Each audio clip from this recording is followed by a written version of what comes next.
Anyone who knows me knows that I have a terrible memory, but there are some events I'll never forget.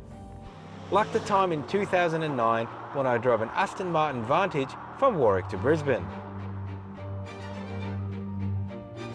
I remember the feeling of euphoria as the car all but flew along the road, the delightful roar of its V8 announcing its arrival and drawing a crowd wherever it went. The Vantage was a star.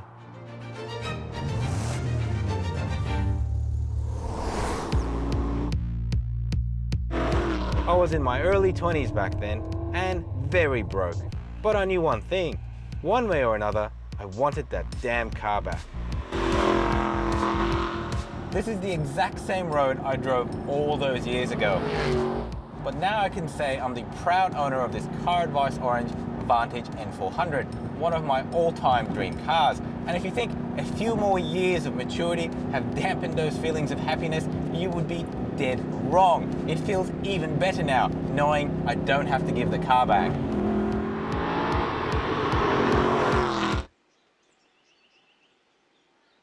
I'm not here to review this car. I'm actually meeting Tony, who's driving the new Aston Martin DB11, arguably the most important new car release for the English brand in over a decade. I'm a little bit concerned though, because it's also the first time Aston Martin has used a turbocharged engine. And that's a big deal, because it means the end of the era of the naturally aspirated engines. And that's what the British brand has always been known for.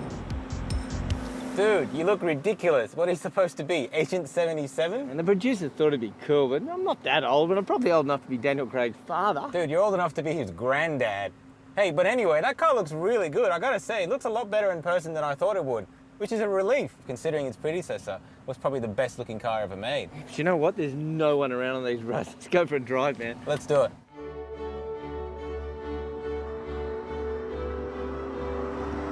It's been 13 years since the DB9 came out. The DB11 has embraced us with its class and unaltered sophistication. But does it carry the same values and core DNA of the Aston Martin brand?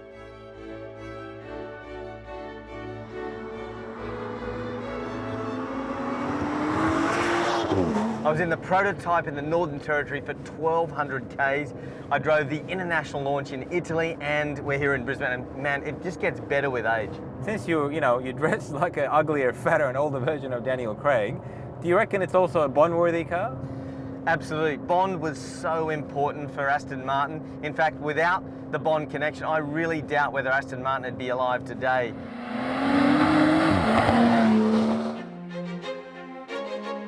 The DB11 is part evolution and part revolution. It moves away from the decade-old architecture still used in the Vantage, Vanquish and Rapide models.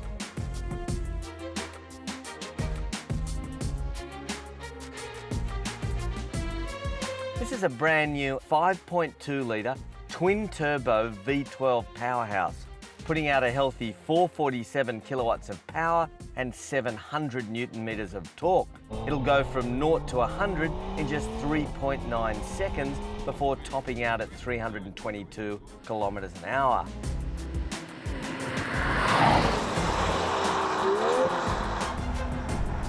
That's the thing I want to find out the most about the DB11. Is it still an Aston Martin, even though they've put a turbocharged engine in it? Here's the thing, even though it's got twin turbos, the boost comes on just so seamlessly. It's like driving a naturally aspirated V12, and let's face it, everyone's going to go that way. Yeah, that might be true, but you do realise the only reason they've turbocharged this car is to meet stricter emission regulations. That's the only reason, otherwise it'd still be a 6-litre V12. Yeah, wouldn't you prefer that? I mean, wouldn't that be a better option for this car? I can't fault the power delivery, it's so linear. So I'm going to go with the fact that they've had to go this way, and I'm happy with it.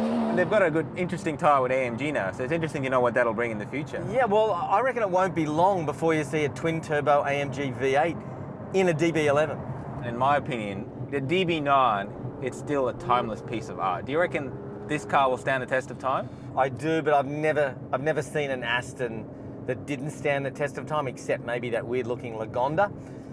So yeah, it will. But having said that, I've seen the DB9 up against the DB11 in Italy, and it is starting to look dated. Yeah, you're probably right. I mean, it is pretty old now. But you know what's really fascinating for both those cars, particularly this one now, is that the buyer is so unique. I mean, this is a GT and a supercar at the same time. There's nothing else really like it. I don't know what you could cross-shop it against. Not an F12, not a 911, not a Lamborghini for sure. It's got that class, though, that no other brand can match. Wouldn't you agree? Yeah, absolutely. But, you know, you've never said a bad word about Aston Martin in your life. And then when it comes to parting with your own money, you bought a 911. What's the deal with that? Yeah, you know, I've seen the next generation Vantage, and I tell you what, it's a kick-ass car, and that I'm hoping that's my next car. Yeah, right. I'll believe it when I see it.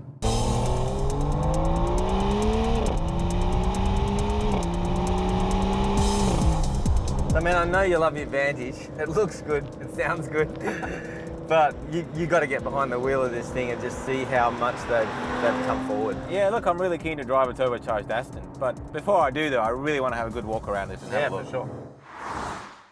Well, there's no way you're going to mistake this for anything but a V12 Aston. Yeah, that's true, man, but I'm not a big fan of this. What is it supposed to be? Like a really dark blue color, and it's got dark vents and dark grille and a dark interior. I mean, to me, it looks black. It doesn't pop. And you know what else I don't like are these headlights. Like, what's this supposed to be? Like, oh, man. I mean, if you just covered it up, how good does that look? Like, seriously. And I think Marek will have his reasons why that's there, but that's subjective, so. Yeah, and what about these aero bits? What do they actually do? Do they actually serve a purpose, or are they just a style? Well, that 5.2 litre V12 needs a lot of cooling, so 4 intakes there. These traditional Aston side strakes, they actually take high pressure air from the front area, pull it out here to stabilise the car under high speed.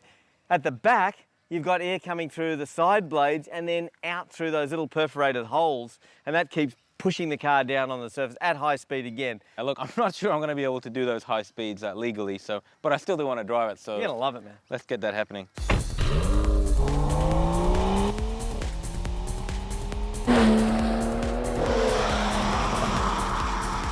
Dude, ignoring the engine for a second, how good is this interior? Well, how much space is there and how comfortable is this car? It's as comfortable as any luxury car I've ever been in. But what about the infotainment system? Yeah, it is the best infotainment system that Aston Martin has ever used because it's borrowed from a Mercedes, like the switchgear in front of me, and I don't mind that. I think that's fine. They've cherry-picked the best part, but even I can work this infotainment system out, and that's a plus.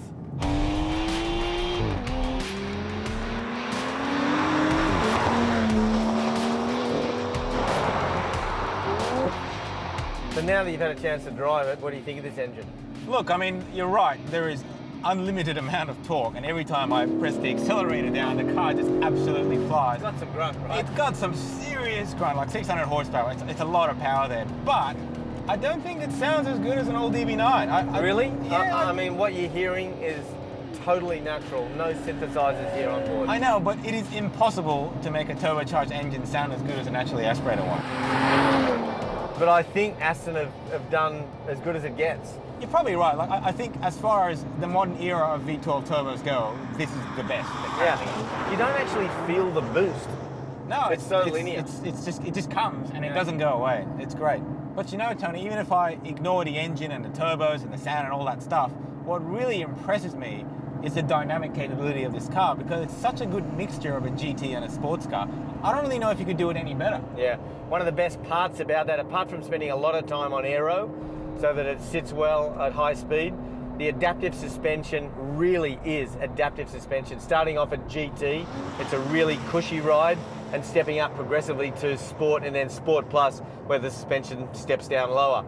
And it is fantastic because it really drives like a smaller car, not like an 1,800 kilo car. Yeah, that's right. This is like 1770 dry weight, right? But I've been pushing it around some really tight stuff, and I gotta say, it doesn't feel like, nor its size or its weight. It's remarkable, and that really makes me ridiculously excited by what is going to come next on this platform. And it's also the first time that Aston have employed a full electric power steering unit, and I tell you what, isn't it a lovely natural feel? It is. It's not as good as the hydraulic stuff, I have to be honest, but as far as electric power steerings go, it's probably the best I've ever used. It's right up there with Porsche. It's a Porsche. I was going to say it's as good as the Pod and the Porsche, yeah, for sure.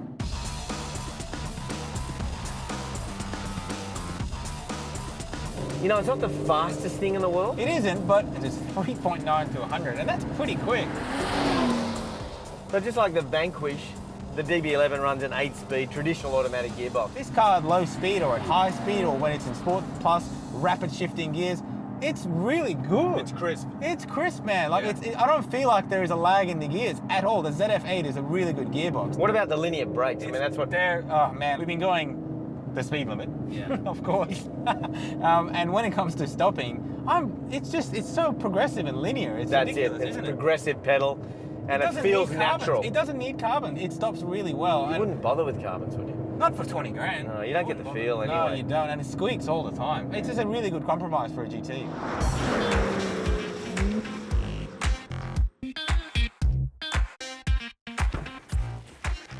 So it hasn't lost any of its DNA. I mean, it's better than the DB9 in every way.